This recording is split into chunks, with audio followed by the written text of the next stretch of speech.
mag mag-archive sa mga documents sa DepEd, no. Wala pa mo ako kasugod actually. So gibuhat lang nako ni kay 2 days ko wala sa office. Imbis magsugod na ko, wa mo ko mabuhat kay nang documents na ko natanan sa opisina ako nag-fill. So during that time na I was away from the office, I built this up for each and every one na unta makatabang siya sa atua sa pagbuhat sa report, no. So gipanganlan ako siya og NAPI since I nagsaba ang motor. Python-based archiving app for National Archives of the Philippines. So, ang instruction niya diri, ma'am and sirs, is please select your section and enter your passcode. So, diri, ikan diri, makita nimo nakalista na to based sa memo ni Ma'am Arlene. So, kaning kay Ma'am Arlene. So, diri pilion ninyo na siya. So, karon na ko yung mga data uban diri. Pero katong wala pa, bago pa lang ta, for example sa kuha, I would go with CIDLR. Then natay passcode. Ang passcode lang ako diri is basic lang ta. This is for security purposes lang. So, ang passcode na to sa tanan is 1, 2, 3, 4, 5, 6. So, 6 kabuk na siya. Then, after ana, you can click start archiving. Pag gumanan niya, if you notice, natay back button, natay add record, then natay kanina NAPI na Python web app. Then, enter report info for CIDLR. Meaning ana, muni siya to mugawas sa atong mga forms, no? Muni mugawas sa atong mga forms. So instead na mag-fill up mo dito ug i-set up pa nato sa Excel, i-type na lang nato ni, no? Kay makitaan niyo nya nganong kinahanglan ni siya ibuhaton. So kung wala pa kay data, inganing may tabo. So for example, Schools Division of Kidapawan City. The department is CID, telephone number wala ko kabalo. So di 00 sa ako ni ha. So, email address is deped kidapawancity.net. Sample lang niya. So, JP Laurel Street, corner Quirino, Poblacion, Kidapawan City. And person in charge of files, for example, diri kita mo to na assign, no. So atong pangalan na to ibutang diri. Can be prepared by kita man niya po in charge of files. So Can be Montero. Then position na ko diri ayog abbreviate, so project development officer 2. Assisted by, so si Ma'am Mary Arlene. Kalimutan ko sa pangalan ni Ma'am Arlene. Kita yun. Ganila, ma'am, ha. Then, assisted by administrative officer 4. Approved by, so, sa ko si Ma'am Ron, so Ronela S. Molina. EDD. Then, we have Chief of CID. So, pag okay na tanan, you can click save report info. Then, automatic siya magawas ingani. So, if you notice, natay na form 1 and natay na form 3. So, sa diri, makita nyo diri, kung namoy mali na na-encode dito sa atong una na itong gi-encode, diri lang yun i-click, edit section. So, for example, Kidapawan City. So, gusto nyo i-listan. For example, sa person in charge of files, si Ma'am Hazel na siya. Hazel G. Aparece. So, siya. So, update info. Automatic na siya mag-change na. Change na siya. So, siya ha. Karon, ani na. So, if you notice, natay form 1, then natay form 2. Para mabalaan po ninyo na tama ang inyong ginabuhat, ay tama inyong gisudlan na section, na diri sa taas, no, si IDLR SDO section. So mga implementing units lahat po nang gawa sa ipakita na ko niya sa inyo. Then we have the back, kung gusto ta mo balik sa access, then we have the add record. So kaning add record nag-record add record ko kung gusto ta mag-add record, no. So diri na form 1 natay no records archived yet, no? Then records will later show up here. So form 3, makita nyo diri na form 3 request. Instruction NAP form 3 is auto-analyzed by the NAPI system. NAPI ang tawag ha kay National Archive of the Philippines, then Python na kay Python ang gigamit diri is auto-analyzed by the NAPI system for your form 1 data. So you can click the print button to generate your NAP form 3 and export button to download NAP form 3 data. So sa ano to siya pag i-demonstrate nato niya. So karon diri ta sa NAP form 1. NAP form 1 natay export button, print button. Same pod kay form 3 export button, print button. So kung para makasulod ta diri, you simply click the add record. So add record. So mo man ni siya, di ba? Naka PDF ni siya. Ang problema nato ani sa una is gusto ko siya i-navigate niya. Kapoy biya kay to i-type hastang kapuya. If you individually encode that one, ma'am and sirs, it has 491 entries. Then we have record series titles of 194. So 194 series titles niya i-breakdown nimo to siya per description niya, di ba? For example kani Athletic sports files natay upat. So athletes profile, letters, endorsement, results, o souvenir programs. Kana sila, those are sub descriptions sa these letters is included in the athletic sports file, pero murag sakop na siya, di ba? Pero ang gibuhat ako is para mas specific siya og dili ta masaag og dili ta maka-trace. Gibutangan ako sa description diri. So for example, kana siya, click na to siya. So pwede na to i-search, for example, certificate. So kanang first letter, ang inyong pang-search ani is kanang first letter diri ha. Muna siya. So for example, sa pato.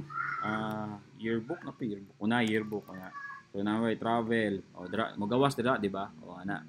Or transfers. So first letter sa mga word mo, ingana mo mag-search. So for example, travel, visit, local, una sa RDS, local, no? So start period, halimbawa 2011, ako 2015, kay 2015 mo ko nasulod, so rat plan saka pa ni sulod among office. Swerte ra pud mi. So kaning volume, i-encode lang natin siya per number. Encode natin siya per number. Encode natin siya per number. Then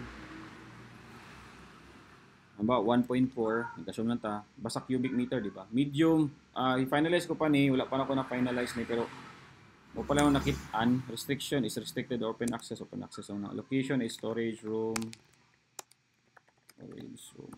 frequency of use, natong ana, di ba? Ana or daily, so unauthorized, duplication, kung na-duplicate, nasa school or wala, kung wala siya sa school, buta na to dirinan, then of course time value, this is temporary ba siya or permanent. So temporary, then of course utility value, we have administrative. So depende rin sa katong ano na to, no? Katong report. So pag gumana na, you simply click save record. Then after na magawa sa siya diri, ma'am and sirs. Kung namoy na mali dira, you simply click the edit. No, edit. Ay mali dito travel. Ay ano dito siya travel pero foreign na kana. Asa na ano na bag-o, so update na kag-record. So, di ba? Foreign siya. 25, nani siya. Then, kana siya, kung namoy, haba, nasipyat mo encode, ba, try ta diri, haba, nagatag record na, natay gibutang diri. 2015, 2025, volume, 1.6. Lagi lang, anuhan sa na ko niya, for the sake lang na masampulan na ito ang delete. Non-permanent save record. Actually, you can do that one. So, mag-add lang na siya. So, makita mo null, kaya wala mo siya sa topic. Handa, mali ni siya. Hindi mo siya ma-edit. You can simply click the delete button. Magawas mo na siya, oh.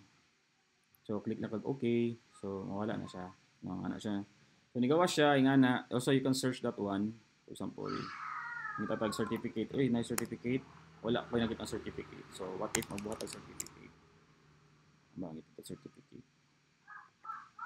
Appearances, resolution, so 2015, 2025. Anak lang. Dungagan ko pa niya. Right now, it's gahulat kong feedback ani kung unsa pang mga forms ang pwede na ito ibutang diri. Pero at least nana ni siya. Dito yun siya because it will save us a lot of time, number one.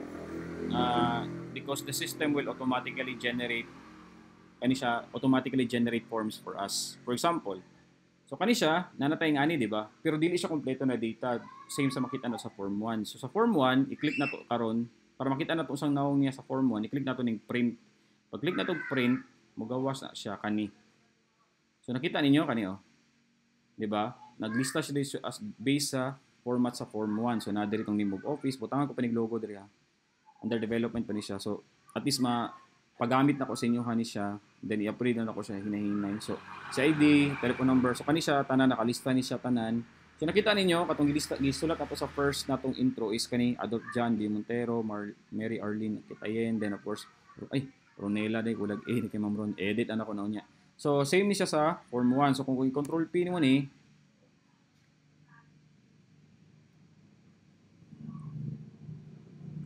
okay, control P ni siya. So, sa Chrome ni siya, no, sa Chrome mo ni siya, no, magawas siya. Actually sa ayo diri i-print ha sa Chrome ni siya, no. So kani siya ready to print ni siya dayon. So per entry na to para di siya mabungkag, every page is 12 entries para consistent siya na 12 ang iyang ibutang, no. So kani siya sa for this example is we have 2. Pakita na ko sa inyo niya kung maglapas tag 12, makita ninyo dito. No? So kana siya. So automatic siya mag-generate og ani, mag-input lang mo. Muna siya ang isa sa mga features ani niya, no. Ano siya ginaano karon? Nya karon, aside ana, we also have the function to export. So pag i-click na og export ani, so makita niyo nag-download. So makita niyo CRDLR NAP form 1. So pag open mo ani, mag-open siya.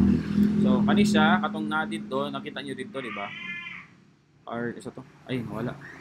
Kaning certificate o kaning dapat din ng RDS diri no. Butangan din og RDS. Certificate og travel visit. So makita niyo diri naka oh, di ba? Then kana siya naka table format na siya based sa kunay disposition, based siya sa tawagan ni.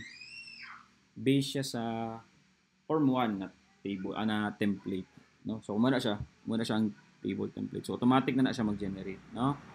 So muna na siya ang form 1. Karon sa form 3, tanaw na to kung nay magawa sa form 3. So let's try to print form 3. So kung nakaingon ko diri, automatic siya mag-generate. So di na mo magbuhat og form 3 actually. Kung namoy na encode diri naka form 1, automatic niya i-analyze karon kung ang imuhang tawagan ni if your RDS, no, or kaning record series nimo is already, if there are entries in your record series na tawag nila na expire na or kinahanglan na dispose. So karon si form 3 automatic siya mo generate based sa imong input kay form 1, di ba? Kay mag-agad man ta. So kung i-click na mo si print, to be.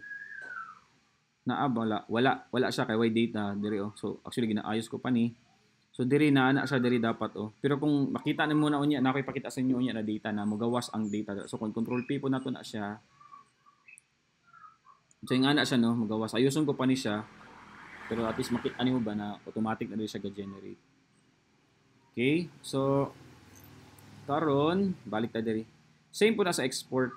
Click nimo magawas export. So karon balik sa ta. No, ingana ang pag-add nato sa data. So balik sa ta, ngita tag example. For example si Amas gibutangan ako ni siya example. So kung saan pasok na to 1 2 3 4 5 6. Then pag man start archiving, tanawa, start archiving. So every time magbalik ko karon kay Amas, nara ko yung data, ma-save na niya. So kanisa this one has 17 entries. So we have 12 per ang kung gituyo na ko is para uniform ta sa web page nato sa tong online. We have 12 entries for the web page, then 12 entries pod sa print niya, sa print. So same po sa form 3. So tanaw na ko ha, ang print ani sa form 1 tanawa. Gwapo ni siya, di ba? Lingaw na tanawon kay populated na ang data. So if you notice, ingani nang gawas niya, kung gusto na to siya i-print, ngita ta diri. Oh, na ingani nang gawas niya, no? So na po to page 1, page 2, na page 3, page 4. So kani siya automatic niya generate niya. If you notice, automatic niya na siya lista. So kani siya, this is 12 entries per page para dili kay siya dako. Kung makita nimo sakto ra gina siya diri oh. So kung nailapas ana ra na yang ginabuhat. Say po na diri magdungag-dungag ra na siya. Next pages na siya. No? So sa form 3, lingaw niya ang form 3 because na trigger na form 3. So kung i-click na kong form 3 niya, tanawa nakita niyo RDS 2 ug 10. So ang iyang period cover automatic niya generate. So 2024. So retention period is 1 year. So automatic niya na ibutang ha, based ni siya sa to ang record series na na template na table. So we also have this one. So kanisa automatic nyo siya pwede i-print. Wala pa ako naayos ni dire. I still kanyo ayusin ko pa ni dire. Position. Pero hinahinay na ko siya buhaton pero at least nalang tay makasugod tag encode just in case lang no. Nya ma-check ba dayon ni makuha din ni siya ni Ma'am Arlene actually ang data mo ning lingaw okay. Once kay sugod lang mog encode si Ma'am Arlene maghulat na lang ni siya data nato then automatic na niya na paon. No, i-print na lang niya diretso. So ana lang Ma'am Arlene ha. Okay. So muna siya ang NAPI. So si NAPI. So kung may mga pangutana, feel free to approach me. Chat lang ko kung saan kulang. Mo pa lang so far kanis ka ang natabang. Ay, siya na itong search. For example, committee. Committee. So this are communication. You can search that one kung naaba. Source records. No? So actually, you can use this one as a mobile phone, as a mobile app also. So kung i-gamitan mo sa cellphone, pwede. Pero na siya yung mobile, tawag ng UI. Pwede siya mag-encode mo, pwede mo sa cellphone. Pero ang pag-print dapat sa desktop mo. Pero pwede ka po nyo tanaw ng Excel ang PDF niya, ha? Pwede ka po nyo ang PDF niya. May problema. Di lang yung kaka-print yun sa cellphone. Pero kung sa cellphone mo, paspas mo, halimbawa, mag-ato mo siya sa office niya, narito yung record. So, sukat-sukat inyo. Real time ang inyong pag-encode. Dili kinahanglan na mano-mano mo. Automatic na siya naka-encode, no? Ana lang. So, kung wala yung mga pangutana, mura na siya. This video will be accessible dire. Click here, how to use NAPI. Click here, this is a YouTube link. Pag-click nyo muna, muadto na siya dito sa YouTube. Ina-record pa man na po siya. So, muna na siya ha. So, thank you and good afternoon.